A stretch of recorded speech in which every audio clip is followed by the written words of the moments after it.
I want you to understand the word ibadah in Arabic, or ubudiyah, the masdar. It includes two things. If I translate them as one of those two things, it's incomplete. And it's a limitation of English as opposed to classical Arabic. Classical Arabic combines many concepts at the same time. And so if we just look at a partial translation or partial meaning of the concept, there's confusion left in the mind. The two terms that completely or comprehensively cover all aspects of ibadah or ubudiyah are two things. Those are worship and slavery. They're two terms, worship and slavery. A lot of times we either take worship or we take slavery, but they're two separate things in English, but they're combined in Arabic into the word ibadah and ubudiyah. So when the messenger says, La a'budu ma ta'budun, it doesn't just mean I will not worship. Also, I will not be enslaved to. I will not become a slave of. Very briefly, I'll remind you of the difference between worship and slavery. When Maghrib happened, we worshipped Allah. When Isha comes up, we will worship Allah. But in between the prayers, what are we? Slaves of Allah. When you're sleeping, you're not worshipping, but you're still a slave. When you wake up, when you're driving to work, brushing your teeth, eating your breakfast, parking your car, even if you're not reciting Quran or you're not doing an act of worship, you are still what? A slave. In other words, worship is specific acts. The act of fasting, the act of praying, the act of making hajj, the act of reciting Quran, the act of giving sadaqah, these are acts of worship. But a slave is a slave all the time, whether he does those acts or not. This concept is very powerful.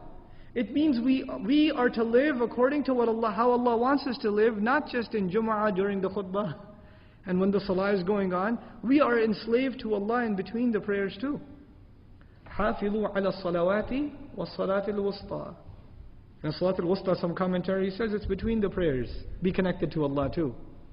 You know what happens a lot of times? People worship Allah, but they still don't act like His slave. Somebody owns a liquor store, comes to the salah for 5 times.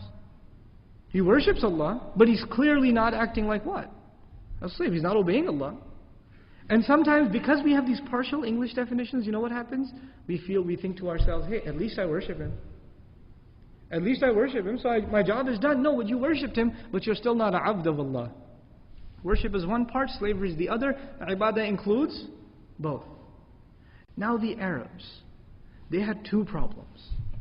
There are 2 problems.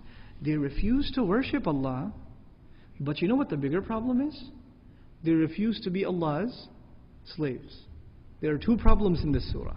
We have to make those problems distinct. When they refuse to bow down only to Allah and get rid of all the idols, what is that a problem of? Worship or slavery? That's a problem of worship. But when they refuse to give the orphan, when they refuse to not kill the baby girl, when they refuse to not feed the poor, when they refuse to not give justice, when they refuse to kill without having right to do so, when they abuse the slave, when they do all of these things, what are they refusing to do?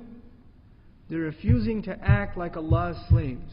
Being Allah's slave includes you worship Him and you act like His slave. 2 things. So now understand the ayah. La a'budu ma ta'budun. La a'budu, I will not be enslaved to, and I will not worship what you have been worshipping. Now we have to understand, Allah, in this ayah, the messenger is being told to talk about what they worship and what they are slaves of. So what is it that they worship, and what is it that they're slaves of? They're worshippers of idols, false gods. And they are slaves of their own desires. 2 things. They worship the idols, and they are slaves of their own selves, their own hawa, their own nafs. And the messenger says, I refuse to worship your idols, and I refuse to be enslaved to my own desires. I refuse both of those things. I'm never going to. Now, the mushrikun said, he's been rejecting our religion for a decade now almost. Let's give him a compromise, maybe the future. Makkah has become pretty tense, Always this confrontation between the Muslims and the kuffar. Let's make a compromise, life will become better.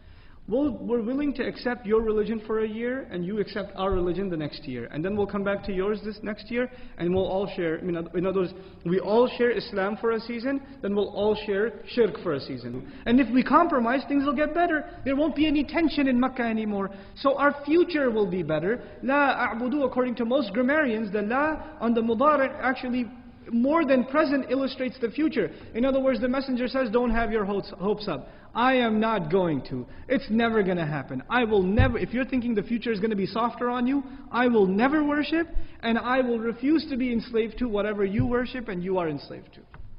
That is never going to happen. Get that out of your head.